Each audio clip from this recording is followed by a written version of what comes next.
Bonjour à tous, je suis Bruno, chef de produit matériel de trekking chez Forclaz et aujourd'hui je vais vous faire une présentation générale de notre montre montagne MW900. Cette montre a été développée pour les pratiquants des sports de montagne souhaitant une montre précise, robuste et sans contrainte de batterie.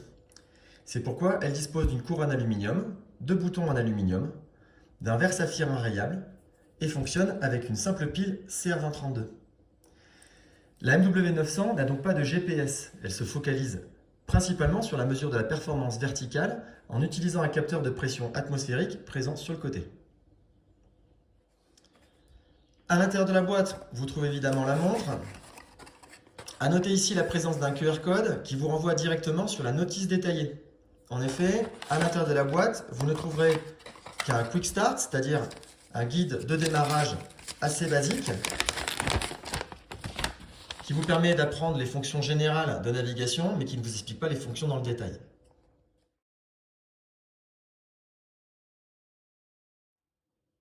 La montre dispose de 4 boutons, appelés communément comme suit. Bouton Start-Stop en haut à droite, bouton View Lap, bouton Mode et bouton Set Light. Ils sont représentés par des icônes.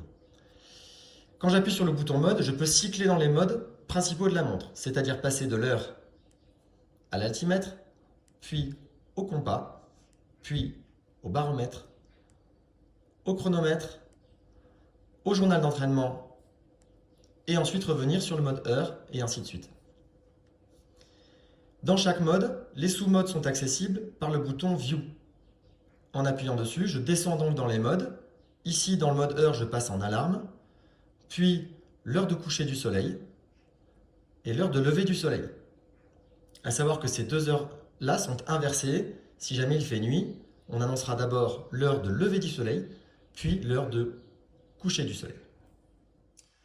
En haut à gauche, le bouton Set Light permet soit d'allumer le rétroéclairage pendant 5 secondes si vous êtes dans le noir, soit par un appui long de rentrer dans les réglages. Pour appuyer longuement, on attend la fin de l'animation à l'écran et l'affichage ensuite du menu de réglage avec l'apparition de ces icônes qui permettent de réaffecter le fonctionnement des 4 boutons.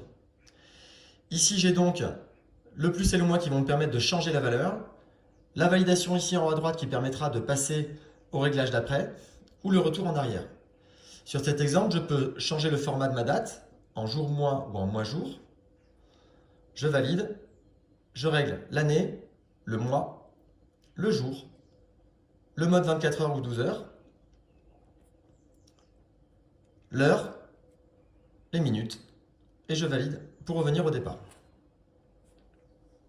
Pour finir, ce bouton Start sera utilisé principalement dans les fonctions chronomètre ou altimètre. Il me permet ici, depuis le mode altimètre, où j'ai l'heure et l'altitude, de lancer un enregistrement. Je vous détaillerai toutes les fonctions de l'altimètre dans une deuxième vidéo plus précise. Il permet soit de mettre en pause l'enregistrement, soit de finaliser l'enregistrement par un appui long en attendant la fin de l'animation stop.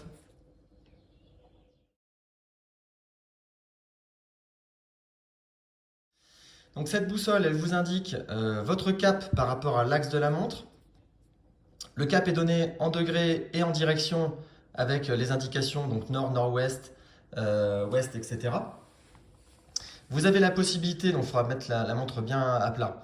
Vous avez la possibilité ici de visualiser donc les points cardinaux, les triples points symbolisant le nord. Et vous avez la possibilité, en faisant un start ici, de prendre ce qu'on appelle un cap. Donc ici, j'ai pris une cible au 187. Et à ce moment-là, j'ai mes points cardinaux qui disparaissent et mon triple point m'indique uniquement ma cible. C'est-à-dire que si je me décale ici sur la droite, ma cible se décale à gauche. Ma direction est donnée ici au 223 pour une cible à 187. On me demande donc de ramener ma direction sur la gauche pour retrouver en fait le cap que j'avais choisi. On arrête le cap en réappuyant sur le bouton Start Stop.